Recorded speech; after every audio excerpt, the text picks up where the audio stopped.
Arestado naman ang isang babaeng nagpanggap umanong pag-ibig agent at nagbebenta ng mga bahay na mayroon na palang nagmamay-ari at fully paid na. Narito ang aking pagtutok. Humigit kumulang 10 taon naging OFW ang single parent na si Sylvia. Hindi niya tunay na pangalan. At ang kanyang naipon, ininvest niya sa mga tinatawag na foreclosed property o yung mga bahay na hindi nabayaran ng unang nakabili at ibinebenta ngayon sa murang halaga. Isa sa mga nag-alok sa kanya, ang suspect na papangalanan naming si Martha. Madalian niya silang napaniwalang konektado ito sa pag-ibig dahil bukod sa matagal na niyang kapitbahay. Kung kulang sa imo, 50 na lang. Itinitripping pa siya nito para ipakita ang mga binebentang property.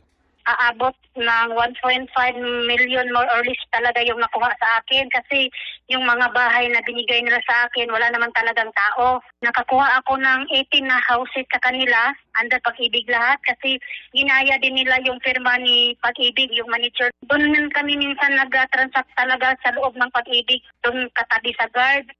Ang hindi alam ng biktima, yung mga bahay na pinabayaran sa kanya, puro may mga may-ari pala at fully paid na.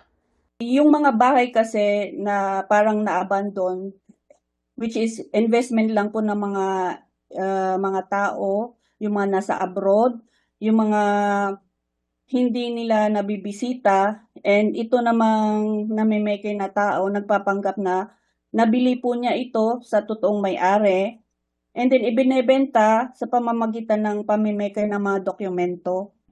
Nagsumbong ang biktima sa PNP-CIDG at sa loob mismo ng Pag-ibig Office sa Davao City.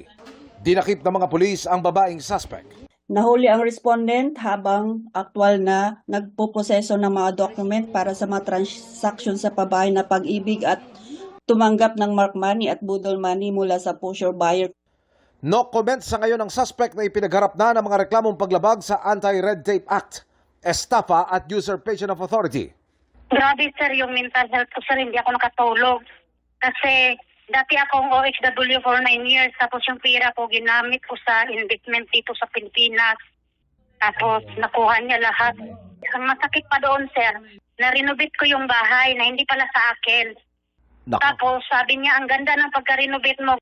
Mahigpit na palala ng mga otoridad lalo na sa mga OFW na target ng mga sindikatong ito.